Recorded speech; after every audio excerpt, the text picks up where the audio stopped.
ABP news की खबर का असर, देश के कई राज्यों में इस्तेमाल नहीं हो रहे वेंटिलेटर्स की शिकायत के बाद हरकत में केंद्र सरकार। पीएम मोदी ने नाराजगी जताते हुए दिए ऑडिट के आदेश। गोवा में थम नहीं रहा ऑक्सीजन की कमी से कोरोना मरीजों की मौत का सिलसिला। विपक्ष ने बीती रात 8 और मरीजों की मौत का आरोप लगाया। गोवा के कोरोना के बिगड़ते हालात के बीच सीएम प्रमोद सावंत और स्वास्थ्य मंत्री विश्वजीत राणे में मतभेद सामने आए।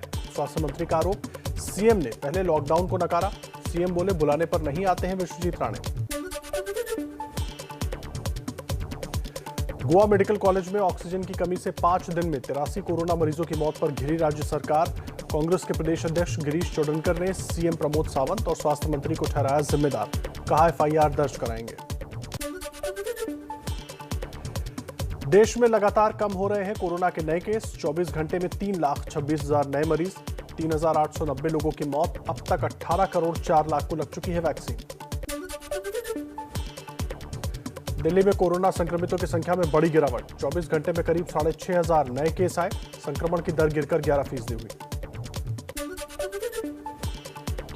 सीएम अरविंद केजरीवाल ने कहा, दिल्ली में हालात सुधर रहे हैं। पिछले 10 दिनों में 10,000 बेड खाली हुए। संक्रमण की दर में भी आई कमी, लेकिन नियमों का कड़ाई से पालन करना जरूरी।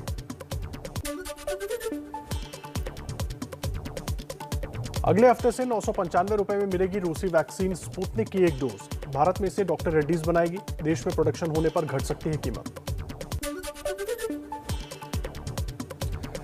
ब्रिटेन ने भारत के कोरोना वेरिएंट की वजह से वैक्सीनेशन नीति में किया बदलाव। 50 से ज्यादा उम्र वालों के लिए 2 डोज के बीच का समय घटाकर 8 हफ्ते किया। पहले 12 हफ्ते में लग रही थी दूसरी डोज। अमेरिकी राष्ट्रपति के मुख्य चिकित्सा सलाहकार डॉक्टर एंटनी फाउकी ने कहा, भारत में वैक्सीन संकट से निपटने के लिए 2 डोज के बीच समय बढ़ाना तार्किक कदम, लेकिन ज्यादा देरी होने से कम हो सकता है टीके का असर। कोरोना वैक्सीन के प्रभाव का पता लगाने के लिए राष्ट्रीय निगरानी मंच की स्थापना होगी। एक्सपर्ट कमेटी की सिफारिशों को स्वास्थ्य मंत्रालय ने स्वीकार किया। कोरोना संकट में वैक्सीन को लेकर डब्ल्यूएचओ की दुनिया के देशों से अपील, अभी बच्चों को न लगाएं वैक्सीन, गरीब देशों को देने के बारे में सोचें।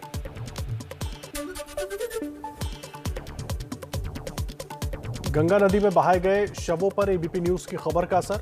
यूपी के सीएम योगी आदित्यनाथ ने एसडीआरएफ और पीएसी की जल पुलिस को पेट्रोलिंग का दिया आदेश।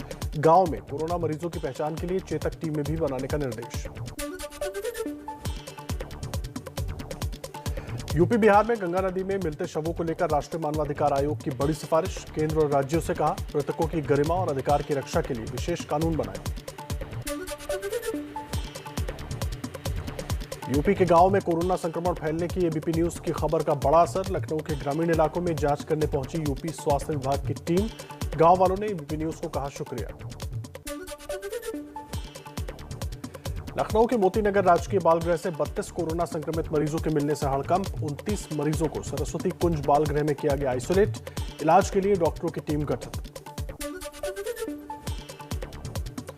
पीएम मोदी की जिलाधिकारियों के साथ बैठक को लेकर कांग्रेस ने साधा निशाना। कांग्रेस प्रवक्ता शक्ति सिंह गोहिल ने कहा, यह संघीय ढांचे पर हमला है, देश में सुल्तानगिरी हो रही है। पीएम केयर फंड से भेजे गए वेंटिलेटर्स को लेकर गरमाई राजनीति। कई राज्यों ने उठाए सवाल, कहा वेंटिलेटर्स में कई खामियां।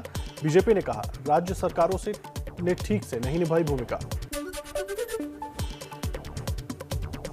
पश्चिम बंगाल के सीएम ममता बनर्जी ने पीएम मोदी को लिखा पत्र। ऑक्सीजन संयंत्रों से बिना भेदभाव आवंटन की अपील की। कहा 70 प्लांट्स की बात की गई थी, लेकिन सिर्फ 4 मिल रहे हैं। कोरोना महामारी के बीच चक्रवाती तूफान तौकते का खतरा। मौसम विभाग ने अरब सागर में उठे तूफान को लेकर अलर्ट जारी किया। केरल, कर्नाटक, गुजरात, तमिलनाडु और महाराष्ट्र में तूफान से निपटने के लिए एनडीआरएफ की 53 टीमें तैनात। केरल में पहले ही दिखने लगा चक्रवाती तूफान तौकते का असर। कई जगह तेज हवाओं के साथ भारी बारिश और जल भराव। समंदर में तेज लहरें उठती दिखी। एर्नाकुलम जिले में भारी बारिश के बाद बांध के 4 गेट खोले गए। मौसम विभाग के मुताबिक आज रात तक चक्रवाती तूफान तौकते और शक्तिशाली रूप लेगा। कल से 19 मई तक 150 से 170 किलोमीटर प्रति घंटे की रफ्तार से तेज हवाओं के साथ भारी बारिश की चेतावनी।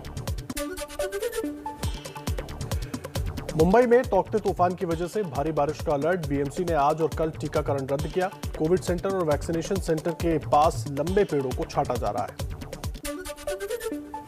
चक्रवाती तूफान को देखते हुए मछुआरों को समुद्र में न जाने की चेतावनी दी गई। कोस्ट गार्ड कर रहा है अलर्ट। केरल के कन्नूर में कोस्ट गार्ड के जहाज ने समंदर में फंसे 3 मछुआरों को बचाया। अंधेरी रात में रेस्क्यू ऑपरेशन। मॉनसून को लेकर बड़ा अपडेट। मौसम विभाग के मुताबिक केरल में इस बार समय से पहले पहुंच सकता है मॉनसून। आमतौर पर 1 जून को पहुंचता है, इस बार 31 मई को ही केरल पहुंचने का अनुमान।